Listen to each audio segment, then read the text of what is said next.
जय हिंद फ्रेंड्स, स्वागत है आपका हमारे यूट्यूब चैनल शिक्षा यात्रा पे। मैं आशा करता हूं कि आप सभी लोग स्वस्थ मस्त और व्यस्त होंगे। आर ओ 2023-24 से संबंधित ये टेस्ट सीरीज है और ये यूपी पीसीएस प्रीलिम्स की टेस्ट सीरीज में लाभदायक सिद्ध होगी। आइए शुरू करते हैं। यूपी पीसीएस प्रीलिम्स 2024 का एग्जाम जो है कि 8 दिसंबर को प्रस्तावित है।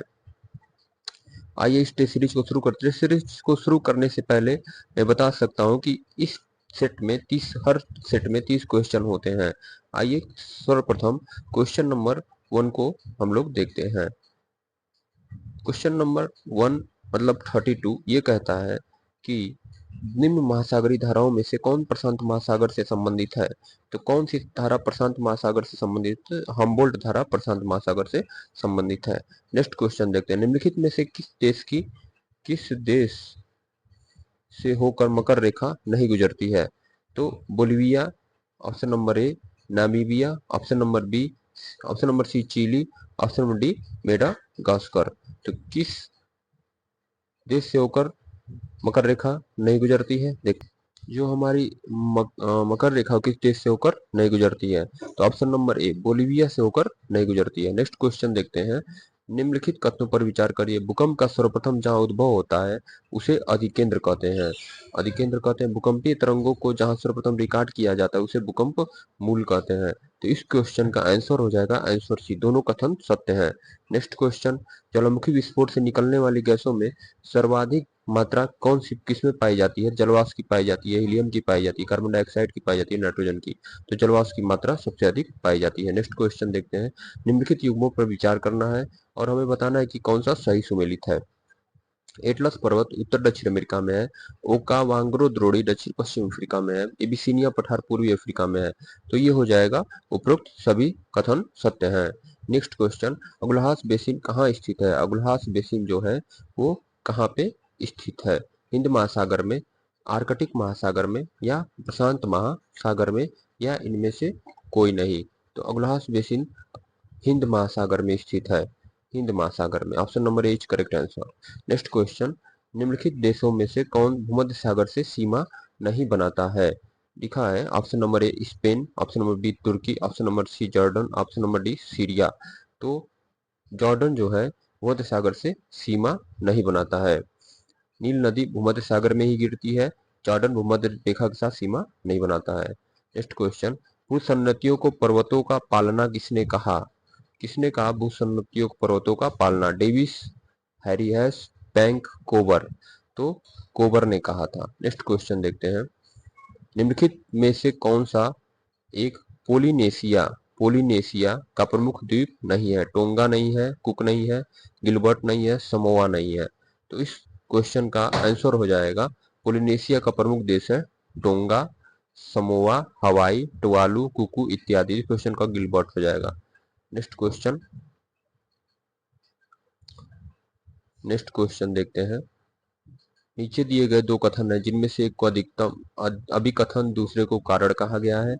आइए पढ़ते हैं अभिकथन और कारण, बताते हैं कौन सा क्वेश्चन कौन सा ऑप्शन सही है।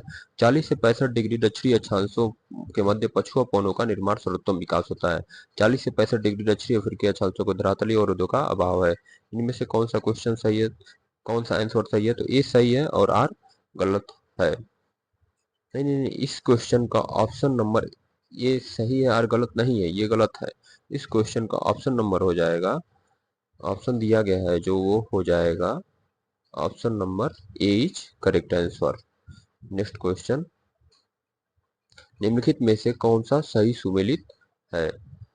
Karaburan, Tarim basin, blizzard Canada, black roller दक्षिण अमेरिका, सामून ईरान। सही सुमेलित नहीं है। तो ये सही सुमेलित कौन सा नहीं है? तो option number C black roller सही सुमेलित नहीं है। नेक्स्ट क्वेश्चन देखते हैं। निम्न व्यक्तियों में से कौन उप प्रधानमंत्री नहीं था? तो चंद्रशेखर जी उप प्रधानमंत्री नहीं रहे हैं। मुरारजी देसाई जो है इंदिरा गांधी के समय थे, इंदिरा गांधी के समय थे उप प्रधानमंत्री। चौधरी चरण सिंह जो है मुरारजी देसाई के काल में थे 1977 में, और लालचंद और चौधरी देवीलाल चंद्रशेखर के काल में थे। Next question. भारतीय संविधान की प्रस्तावना में भारतीय राज्य व्यवस्था की प्रकृति के रूप में किसका उल्लेख नहीं मिलता है? संप्रभु, समाजवादी, कल्याणकारी, लोकतांत्रिक। तो इस क्वेश्चन का ऑप्शन हो जाएगा ऑप्शन नंबर सी, कल्याणकारी। नेक्स्ट क्वेश्चन देखते हैं। राष्ट्रपति पुनर्निर्वाचन का पात्र है, यह वर्णित है। राष्ट्रपति पुनर्निर्वाचन का पात्र है, यह कहाँ वर्णित है? अनुच्छेद 55 में, अनुच्छेद 56 में, अनुच्छेद 57 में, अनुच्छेद 58 में। तो अनुच्छेद 57 में वर्णित है। नेक्स्ट क्वेश्चन, नीचे दिए गए कथन है और कारण है। राष्ट्रपति संसद के किसी भी सदन का सदस्य नहीं होता है, राष्ट्रपति संसद का अभिन्न अंग होता है। ये दोनों कथन सही हैं और व्याख्या तो नहीं करेगा। 40। आइए नेक्स्ट क्वेश्चन देखते हैं। निम्नलिखित कथनों में से कौन सा एक उपराष्ट्रपति के संबंध में सत्य नहीं है? पहला, वो राज्यसभा का पदेन सभापति होता है। निम्नलिखित कथनों में से कौन सा एक उपराष्ट्रपति के संबंध में सत्य नहीं है? वो राज्यसभा का पदेन सभापति होता है, फर्स्ट ऑप्शन। सेकेंड ऑप्शन, उपराष्ट्रपति राज्यसभा का सदस्य नहीं होता है। ऑप्शन सी, कार्यवाहक राष्ट्रपति के रूप में अधिकतम 1 साल तक कार्य कर सकता है। ऑप्शन डी, मत बराबर होने की स्थिति में वो निर्णायक मत दे सकता है। वो राज्यसभा का पदेन सभापति होता है, सही है। उपराष्ट्रपति राज्यसभा का सदस्य नहीं होता है, ये भी सही है। मत बराबर होने की स्थिति में निर्णायक मत दे सकता है, ये भी सही है। कार्यवाहक राष्ट्रपति के रूप में अधिकतम 1 साल तक नहीं, 6 माह, 1 साल नहीं होगा, 6 माह तक कार्य कर सकता है, यानी option C is incorrect. Next question,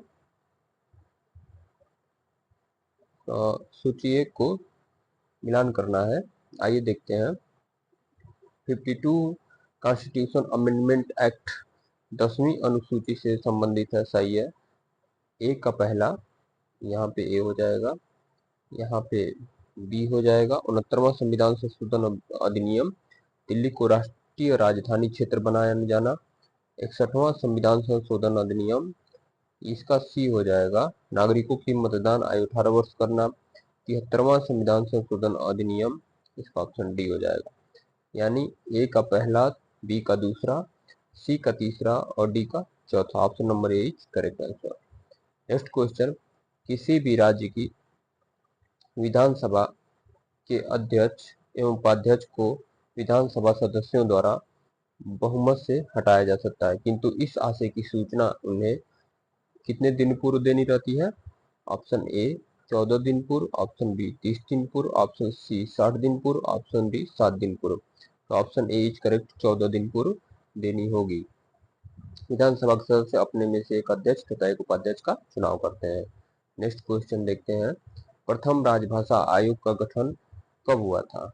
प्रथम राजभाषा आयोग का गठन कब हुआ था? Option A 1952, option B 1954, option C 1955, option D 1956। तो ऑप्शन सी हो जाएगा 1955। 1955 में प्रथम राजभाषा आयोग का गठन हुआ था। अनुच्छेद 344 में प्रथम राजभाषा के लिए आयोग गठित करने का उपबंध कराता है। प्रथम राजभाषा आयोग का गठन बीजी खेर की अध्यक्षता में, बीजी खेर की अध्यक्षता में 1955 में किया गया। उन्होंने अपनी रिपोर्ट 1956 में राष्ट्रपति को प्रस्तुत की। संविधान के अनुच्छेद 343 का 3 तथा प्रथम राजभाषा आयोग की रिपोर्ट के आधार पर राजभाषा अधिनियम 1963 बनाया गया। नेक्स्ट क्वेश्चन देखते हैं। राष्ट्रपति के निर्वाचक मंडल में केंद्र शासित प्रदेशों दिल्ली और पुदुचेरी विधानसभा के निर्वाचित सदस्यों को किस वर्ष शामिल किया गया? Option A 1990, option B 1989, option C 1969, option D 1992। तो ऑप्शन डी 1992 में दिल्ली और पुदुचेरी विधानसभाओं के निर्वाचित सदस्यों को राष्ट्रपति के निर्वाचक मंडल में शामिल किया गया। राष्ट्रपति का निर्वाचक मंडल के सदस्यों द्वारा अनुपातिक प्रातिनिधित्व के आधार पर एकल संक्रमणीय मत द्वारा किया जाता है। निर्वाचक मंडल में शामिल सदस्य होते हैं, आइए देखते हैं कौन कौन। संसद के दोनों सदनों के निर्वाचित सदस्य होते हैं, संसद के दोनों सदनों के निर्वाचित सदस्य होते हैं, राज्य विधानसभाओं के निर्वाचित सदस्य होते हैं, केंद्र शासित प्रदेश दिल्ली पुदुचेरी विधानसभाओं के निर्वाचित सदस्य होते हैं। नेक्स्ट क्वेश्चन देखते हैं। निम्नलिखित अनुच्छेदों पर विचार करिए। निम्नलिखित अनुच्छेद पर विचार करना है। अनुच्छेद 249, अनुच्छेद 109, अनुच्छेद 312, अनुच्छेद 110। कौन सा अनुच्छेद राज्यसभा को विशेष अधिकार प्रदान करता है? तो अनुच्छेद 249 और अनुच्छेद 312 यानी पहला और तीसरा, option number C is correct answer. Next question, निम्नलिखित में से कौन सा एक मूल कर्तव्य नहीं है? आइए देखते हैं कौन सा है जो मूल कर्तव्य नहीं है। वन, झील, नदी तथा वन्य जीवों की रक्षा करना, ये तो है। देश की प्रभुता, एकता, अखंडता की रक्षा करना, ये भी है। राष्ट्र एवं राष्ट्रगान का आदर करना, ये भी है। मतदान करना, option number D is correct, यह नहीं है। नेक्स्ट क्वेश्चन, निम्नलिखित अनुच्छेदों में से कौन सा एक न्यायालय को यह शक्ति प्रदान करता है कि विधानमंडल द्वारा निर्मित मूल्य अधिकारों का उल्लंघन करने वाली विधियों का न्यायिक पुनर्विलोकन कर सकता है? अनुच्छेद 223 गलत है। अनुच्छेद 32 ये भी गलत है। अनुच्छेद 19 ये भी गलत है। अनुच्छेद 13 न्यायिक पुनर्विलोकन से संबंधित है, जो उच्चतम न्यायालय और उच्च न्यायालय दोनों कर सकते हैं। नेक्स्ट क्वेश्चन देखते हैं। नेक्स्ट क्वेश्चन हमारा ये कह रहा है, निम्नलिखित में से किस अनुच्छेद में परिवर्तन संसद के साधारण बहुमत द्वारा किया जाता है? अनुच्छेद 106, अनुच्छेद 368, अनुच्छेद 55, अनुच्छेद 162। तो ये हो जाएगा साधारण बहुमत द्वारा किया जाता है, तो अनुच्छेद 106। नेक्स्ट क्वेश्चन देखते हैं, निम्नलिखित युग्मों में से कौन सा सही सुमेलित नहीं है? जो सही सुमेलित नहीं है वो कौन सा है, आइए देखते हैं। धर आयोग जून 1948, जेवीपी समिति दिसंबर 1949, फजल अली आयोग दिसंबर 1953 और राज्य पुनर्गठन अधिनियम अगस्त 1956। इसमें से कौन सा सही नहीं है?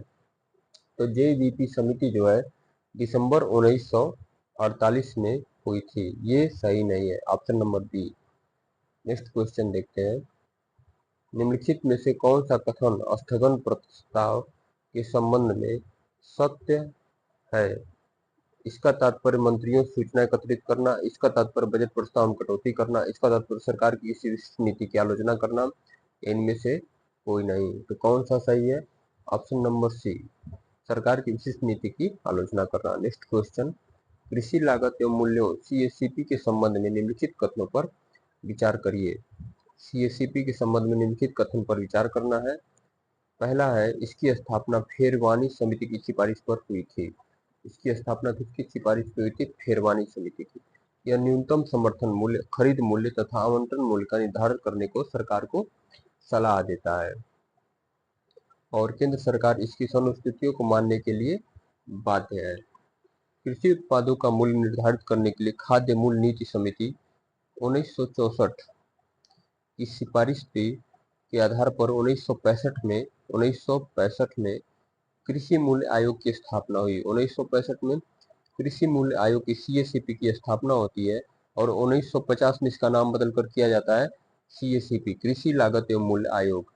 कृषि मूल्य आयोग इसकी स्थापना हुई और 1985 में इसका नाम बदलकर कर दिया जाता है सीएसीपी। ठीक है, केंद्र सरकार इसकी संस्तुतियों को मानने हेतु बाध्य नहीं है, यानी तीसरा गलत है। तो option number C is correct, दूसरा केवल सत्य है। ठीक है, नेक्स्ट क्वेश्चन अब देखते हैं। कहता है, विदेश व्यापार में कृषि निर्यातों की महत्ता पर जोर देने के लिए विशेष कृषि उपज योजना किस वर्ष प्रारंभ की गई थी? तो ये हो जाएगा 2002-03 में, 2003-04 में, 2004-05 में, 2006-07 में। तो ये हो जाएगा 2004-05 में। नेक्स्ट क्वेश्चन देखते हैं। नेक्स्ट क्वेश्चन कहता है, लोकायुक्त अधिनियम पारित करने वाला पहला भारतीय राज्य कौन सा है? ऑप्शन में है महाराष्ट्र, उड़ीसा, उत्तर प्रदेश या तमिलनाडु। तो इसका ऑप्शन नंबर बी इस करेक्ट हो जाएगा, उड़ीसा। पहला भारतीय राज्य उड़ीसा 1970 में हुआ था, यह है। यह जान लेना आवश्यक है कि सर्वप्रथम वर्ष 1971 में महाराष्ट्र में लोकायुक्त पद का सृजन किया गया। कहाँ सृजन किया गया? महाराष्ट्र में लोकायुक्त पद का सृजन किया गया, परंतु अधिनियम सर्वप्रथम उड़ीसा द्वारा बनाया गया। अधिनियम किसके द्वारा बनाया गया? उड़ीसा के द्वारा बनाया गया। प्रथम प्रशासनिक सुधार आयोग ने केंद्र स्तर पर किसको? लोकपाल को, और राज्य स्तर पर लोकायुक्त का पद सृजित किया है। नेक्स्ट क्वेश्चन देखते हैं।